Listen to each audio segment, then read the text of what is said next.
जैसे ईरान युद्ध छिड़ा हुआ उसके असर अब जिस तरह से दिखने शुरू हो गए हैं, तो वो क्या है, एक मंदी की आहट है या फिर एक मौका? इस पे हम लोग चर्चा कर रहे हैं। हमारे साथ विशेष मेहमान बने हुए हैं। जन्मेजय सिन्हा साहब, शुरुआत आपसे। ये एक बड़ा मौका है कि लंबे समय से लंबित जो रिफॉर्म हैं उसको सरकार ऐलान करे, मिसाल के तौर पर लैंड रिफॉर्म, मिसाल के तौर पर एग्रीकल्चर रिफॉर्म, क्योंकि अब जब हम इस रिफॉर्म पे जाएंगे तो जिस बड़े पैमाने पर निवेशकों को लाना चाहते हैं उनके लिए एक बेहतर माहौल बनेगा। देखिए, एक कॉम्प्लिकेटेड सी स्टोरी है जो हम लोग जो एग्रीकल्चर रिफॉर्म, ये सब कहने में आसान है। देखिए, एग्रीकल्चर रिफॉर्म में करना क्या है? हम लोग को पानी को प्राइस करना है, बिजली को प्राइस करना है, फर्टिलाइजर सब्सिडी को हटाना है। ये सब अभी हम लोग क्या करते हैं? हम लोग पंजाब में चावल ग्रो करते हैं पानी फ्लड इरिगेशन के साथ, विदर्भा में शुगर करते हैं। तो ये फंडामेंटली फ्लॉड है। इसको बदलना कोई आसान बात नहीं है। हम लोग के पास डेमोक्रेसी है, इसमें ऐसे आसानी से ये बदल नहीं सकता है। और हम लोग रह रहे कि बोले कि एग्रीकल्चर रिफॉर्म, ज्यादा है। इससे कुछ नहीं होने वाला है। इस बार जो है, देखिए, हम लोग को ये भी जानना पड़ेगा और अक्नॉलेज करना पड़ेगा कि चाइना को हटा दीजिए, second best performing economy in the world 30 साल के लिए भारत है। हम लोग ये मान सकते हैं कि नहीं? 30 साल तक 6.5% एवरेज हम लोग ग्रो किए हैं। तो ये कोई छोटी बात नहीं है। ये हम लोग को मानना पड़ेगा और समझना पड़ेगा। अब क्या है, मगर हम लोग के पास शुरू से एडल्ट फ्रेंचाइज था और हम लोग एक्सपोर्ट नहीं कर सकते थे। फिर 65 से लेके 91 तक तो लाइसेंस राज था, और 91 से जो लाइसेंस राज को हम लोग धीरे धीरे हटा रहे हैं, उसमें देखिए 65 टू 91 कुछ इंफ्रास्ट्रक्चर नहीं बना, पता है कि नहीं? जरूरत भी नहीं थी। 99 में पहली बार वाजपेयी साहब ने ऐलान किया गोल्डन क्वाड्रिलैटरल का। उस समय जब ये बेसिक रिफॉर्म शुरू हुए 91 92 के, तो फिर प्रेशर पड़ा कि इंफ्रास्ट्रक्चर चाहिए, और पहली बार ये जो पब्लिक प्राइवेट पार्टनरशिप फेल किया। तो 2014 से जो हम लोग 60,000 kilometre road, 80 airport, quadruple ports, 40 million घर, पानी, ये सब जो बनाए हैं तो 10 साल में बना है। तो अब जाके थोड़ा बहुत इंफ्रास्ट्रक्चर हो गया है। मगर ये जो पुरानी आदत टू कंट्रोल, वो उतने आसानी से हटती नहीं है।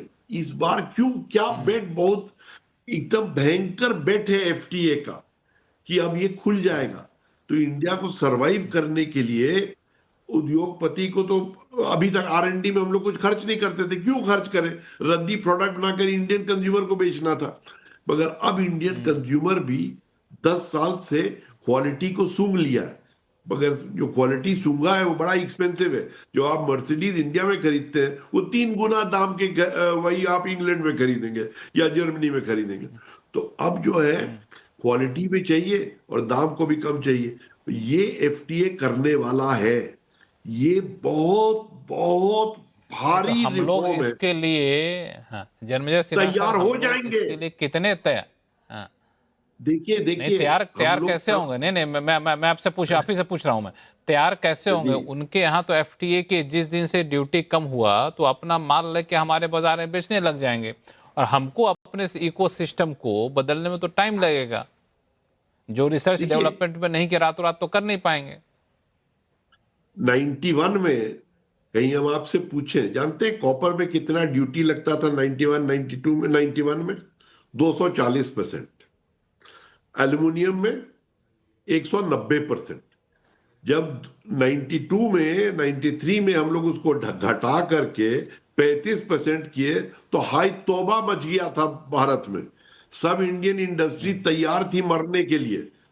4 साल बाद सरवाइव नहीं की, खाली की ग्रोथ ऐसा शुरू हुआ कि जो हम लोग हिंदू रेट ऑफ ग्रोथ 3% पर ग्रो करते थे, वो 6.5% हो गया 30 साल के लिए। तो इंडियन एंटरप्रेन्योर मरने के लिए तैयार नहीं है। हम आपको बोल रहे हैं कि अभी जो प्रेशर पड़ेगा डीरेगुलेशन पर, और ये प्रधानमंत्री ने 15 अगस्त की स्पीच में ऐलान कर दिया कि अब डीरेगुलेशन स्टेट में, सेंटर में, विकसित भारत के लिए जीएसटी, लेबर, जो कुछ बाधाएं हैं इस पर हम लोग को उसको वॉर दूर करना। फुटिंग पर अटैक करना, बिल्कुल वॉर वॉर फुटिंग पे फुटिंग। काम करना होगा इधर। हाँ बिल्कुल साकेत मिश्रा साहब, ये इसलिए जरूरी है क्योंकि जिस एफटीए की बात जन्मेजय सिन्हा साहब कर रहे थे, उसी एफटीए की एक मिसाल दी जाती है आपको ऑस्ट्रेलिया को लेकर के, जो एक समय में ऑटो मैन्युफैक्चरिंग का बहुत बड़ा हब माना जाता था। एफटीए किया, वहाँ के ऑटो इंडस्ट्री खत्म हो गई क्योंकि विदेशी गाड़ियों से वहाँ के घरेलू इंडस्ट्री मुकाबला नहीं कर पाई। अब एफटीए कर रहे हैं, यूरोप के निवेशक हमारे यहाँ आएंगे तो हमारी घरेलू इंडस्ट्री को अपने आप को तैयार करना पड़ेगा, चूंकि उनका कंपटीशन अच्छी क्वालिटी से होगा, बड़े स्केल से होगा। लक्ष्मण जी, ऑस्ट्रेलिया में तो क्या मुश्किल ये थी कि केवल एक गाड़ी बनती थी कॉमोडोर, जो कि शायद हमारी एम्बेसडर के बराबर वाली थी। तो वो गई तो अच्छा ही हुआ। पर मैं ये कहूँगा कि, और मैं ये कहूँ कि मोदी हैं तो मुमकिन है, मैं फैन की तरह साउंड कर रहा हूँ, पर सच ये है कि हाईवे और क्वाड्रिलेटरल तो दूर की चीज है, क्यों नहीं हम लोग ने सबके लिए शौचालय बनाए थे। तो ये जो मैं केवल 5, मेरा मानना यह है कि हम लोग हर चीज पे फोकस करके आगे नहीं जा सकते हैं।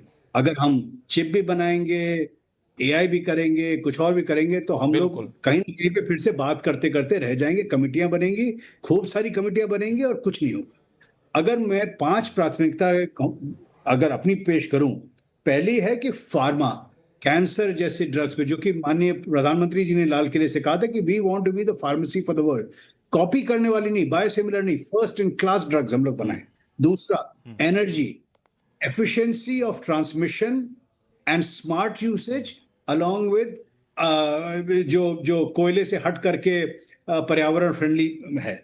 तीसरी, किस तरह से हम लोग सस्टेनेबल डेवलपमेंट कर सकते हैं, तो किस तरह से अपने पर्यावरण को बचा सकते हैं, जंगल को बढ़ा सकते हैं, नहीं तो कल दूसरी दुविधा होगी जो गर्मी हम लोग देख रहे हैं। चौथा, कृषि क्षेत्र में हम लोग को 2 चीजें करनी है कि किस तरह से मल्टी क्रॉपिंग वगैरह करके हम लोग कृषकों को जो प्रोडक्शन है उसको बढ़ा सकते हैं। पहले हम लोग ने फर्टिलाइजर और इरिगेशन से किया, अब हम लोग को एफिशिएंसी ऑफ क्रॉपिंग करके बदलना है और बाई प्रोडक्ट्स जो कि किसान को देने हैं। और 5वीं चीज, अगर मेरे से पूछा जाए कि आज की डेट में किस एरिया में आईटी सेक्टर में देखा जाए, तो मैं कहूंगा एआई एप्लीकेशंस, और दूसरी साइड पे क्वांटम कंप्यूटिंग, जो कि दूर की है अभी सोच थोड़ी सी। इन 5 चीजों पे अगर हम लोग फोकस करें तो मुझे लगता है कि हम लोग विश्व लीडरशिप ले सकते हैं। और हमारे पास इस समय एक प्रधानमंत्री है जो कि विश्व लीडरशिप बनाने के लिए, मुमकिन करने के लिए इकोसिस्टम बना सकते हैं। बिल्कुल, ये एक है, लेकिन 5 चीज जो आपने जोड़ी साकेत जी, उसमें एक चीज मैं जोड़ दूंगा। मेरा अपना मानना है कि इसके लिए आपको बहुत इन्वेस्टमेंट की जरूरत नहीं है, बहुत स्किल डेवलपमेंट की जरूरत नहीं है। आप सिर्फ इसको थोड़ा सा व्यवस्थित कर दिए तो वो एक बहुत बड़ा सेक्टर निकल कर सामने आएगा जो आपके फॉरेक्स को भी बचाएगा। वो है टूरिज्म सेक्टर, और वो हमने देखा है कई सारे चीजों को डेवलप किया है टूरिज्म के तौर पर। इतना टूरिज्म हुआ है जो आसपास की पूरी इकोनॉमी वहां पे चमक गई है। अनुज गुप्ता साहब कुछ ऐड करेंगे ये 5 सेक्टर के अलावा? मैं तो जी देखिए, जो साकेत जी ने बोला, जन्मेजय जी ने बोला, अलग अलग सेक्टर्स के बारे में बोला, मैं बिल्कुल सहमत हूँ। लेकिन आई थिंक हम एलिफेंट इन द रूम को मिस कर रहे हैं। वो क्या है? वो है हमारा लीगल सिस्टम। आपका टूरिज्म नहीं आने वाला जब तक कोर्ट्स फंक्शन नहीं करेंगे, जब तक पुलिस फंक्शन नहीं करेगी। तो इस पे सरकार ने जैसे बहुत अच्छा कदम लिया है कि सुप्रीम कोर्ट के जजेस की संख्या बढ़ाई, लेकिन मैं कहता हूं हम किसकी वेट कर रहे हैं? वो संख्या 2-3 जज से के बढ़ाने से नहीं होगी। 10 गुना आप बढ़ाइए जजों की संख्या, 10 गुना कोर्ट्स का बजट बनाइए। इमीडिएटली आप देखेंगे सारे के सारे सेक्टर्स की जो आप बातें कर रहे हैं सब खुलने अपने आप शुरू हो जाएंगे। हमारा कैपेसिटी कंस्ट्रेंट तो लॉ एंड ऑर्डर और जुडिशरी में है। हमारा कैपेसिटी कंस्ट्रेंट ये नहीं है कि हमारे पास टूरिज्म के लिए होटल नहीं है, ये नहीं है। और दूसरा, हमने भारत सरकार के जो भी उन्होंने स्टेप्स लिए हैं उसमें जो सबसे अप्रिशिएबल बात जो मुझे लगती है, और मैं बार बार राज्यों के बारे में ही बोलता हूं, जैसे लेबर लॉज का रिफॉर्म हुआ, उसमें भारत सरकार ने क्या कहा कि हमारा ये मत है कि 300 पर्सन तक, 300 वर्कर्स तक आपको फ्लेक्सिबिलिटी मिलनी चाहिए, लेकिन स्टेट डिसाइड करेगा कितने उसको करने हैं 300 के ऊपर। तो कोई स्टेट खड़ा हुआ और बोला मैं 10,000 करूंगा, कोई स्टेट बोला मैं 5,000 करूंगा। तो वो भारत की सबसे बड़ी ताकत है। और लास्टली, मैं आई थिंक हम सरकार के बारे में बहुत बोल रहे हैं कि ये एफटीए को कैसे करे, सरकार क्या करे। आई थिंक वो थोड़ा सा अगेन थोड़ा बेमानी और हम नैरो फोकस पे चले गए। हमारा प्राइवेट सेक्टर जो है उसमें जो कमियां हैं, आई थिंक उसके बारे में बोलना बहुत जरूरी है। हमारा नहीं तो आप तो अनुज गुप्ता जी आप तो प्राइवेट सेक्टर को कंसल्टेंसी देते ही देते, उनको बोलिए कि भाई साहब कुछ सरकारी कर देंगे तो आप क्या करेंगे, आप भी कुछ करिए। क्योंकि समय कम है इसलिए मैं बीच में रोक रहा हूँ। मैं आपको एक ही चीज बता रहा हूं, प्राइवेट सेक्टर का क्या सबसे बड़ा इशू है कि R&D फॉर एग्जांपल हमारा स्पेंड कुछ है ही नहीं। अब मैं आपको ये बड़ा मैं ओपनली बोलता हूँ, मैं कंपनी का नाम नहीं लूंगा, हमारे एक बहुत बड़ी टेक कंपनी आईटी में, उसका सीईओ आके बोलता है हमें तो एलएलएम बनाने की जरूरत ही नहीं है, उसकी स्टॉक प्राइस आपको पता है क्या 50% गिर गया है।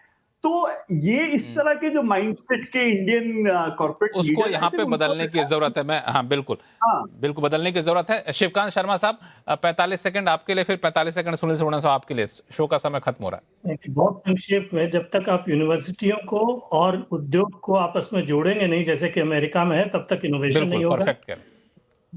जब इनोवेशन नहीं होगा, गुणवत्ता नहीं बढ़ेगी, आप अपना माल विदेश की मंडियों में बेच नहीं पाएंगे, आपको पूंजी नहीं आएगी। पूंजी का सबसे बड़ा संकट आने वाला है। अगर आपने देखा हो, जो 30 साल के जो बॉन्ड है अमेरिका के, उनकी जो यील्ड है वो 5.25% चली गई है और फोरकास्ट है 6% जाना है। इसका मतलब यह है कि अमेरिका में ब्याज दरें बढ़ने वाली हैं। अमेरिका में अगर ब्याज दरें बढ़ती हैं तो मंदी आएगी और जो थोड़ा बहुत एफडीआई आने वाला है आपके यहाँ वो भी नहीं आएगा। तो अगर आपको पूंजी लाने तो कुछ करना है, वहां से शुरू कीजिए। सुनील साहब तो बात कहता हूं, वही दोहराऊंगा कि एम्प्लॉयमेंट जनरेशन सबसे बड़ा मुद्दा है। उसके लिए लैंड लेबर रिफॉर्म्स की जरूरत है और कैपिटल की जरूरत है। हमारे पास कैपिटल भी नहीं है, तो इस एफडीए के जरिए, एफटीआई जो साइन कर रहे हैं उससे फॉरेन कंपनियों एमएनसीज को इंडिया में आके अपना सेट करके यहाँ नौकरियां जनरेट करके वो री एक्सपोर्ट करे, क्योंकि क्वालिटी एश्योरेंस वो दिलवा सकते हैं अपने कस्टमर को।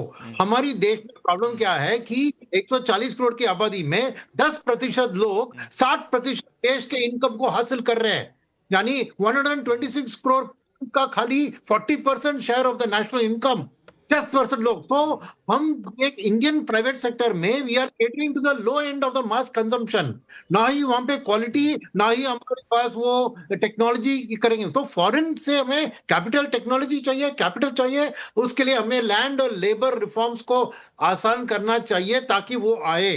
वो नहीं होगा तो मान लीजिए, ये ऐसा नहीं है कि अच्छा है अगर हो जाए, नहीं, अगर ये नहीं हुआ तो देश बहुत मुसीबत में पड़ सकती है, सिविल वॉर का सिचुएशन आ सकता है। मैं वार्निंग दे रहा हूं कि 5 साल में अगर हमने नौकरियां की स्थिति को एकदम 5x बनाया नहीं तो हालत बहुत खराब होगी, स्थिति काफी बिगड़ सकती है। हालांकि इसको कैसे बनाएंगे, इसको लेकर के जन्मेजय सिन्हा साहब और बाकी मेहमानों ने बहुत अलग अलग सुझाव यहाँ पे दिए हैं और मुझे लगता है कि एक सही मौका भी है, क्योंकि हर किसी को हालात कितने नाजुक है इस बात का एहसास भी है। तो आप कोई ठोस कदम उठाएंगे तो उसके सकारात्मक पहलू को लोग ज्यादा गंभीरता से देखेंगे, ताकि हर कोई समझ रहा है कि आने वाली स्थिति में चुनौतियां काफी ज्यादा। आप सभी मेहमानों ने अपना कीमती समय निकाला हमारे लिए, इसके लिए बहुत बहुत धन्यवाद। आवाज अड्डा में फिलहाल इतना ही। देखते रहिए CNBC आवाज। नमस्कार।